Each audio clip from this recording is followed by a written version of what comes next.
Patanon nga mga IT sa Samal kay sila ang atuang paglaom. Kung wala sila nagasayaw, nagakanta, nagaparticipate pero basig mawala, maputol ang atuang kultura diri sa Island Garden City of Samal.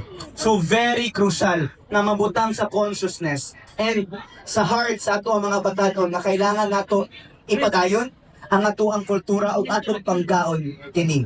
And that is why the third point is the most important point. IP education.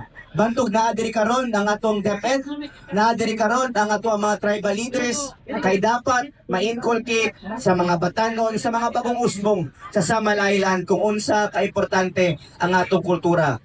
Department of Education with Ma'am Filomena Lopez has been very active in promoting IP development, IP education sa Tibok Island Garden City of Samal. And I thank all the people nga di na ko maning pero naningkamot para nga atong curriculum ma-develop, para nga atong barangay ug atong mga eskwelahan magkasinatanay kung saon pagpa-instill sa atong kabatanunan ang atuang kultura ug ang atuang heritage. So thank you kayo mga educators kay kung maghunong po na o edukar sa atong mga kabatanunan, hunong po ang atong pagpalapad sa atuang kultura o pagpangga sa atuang kinabuhi sa isla.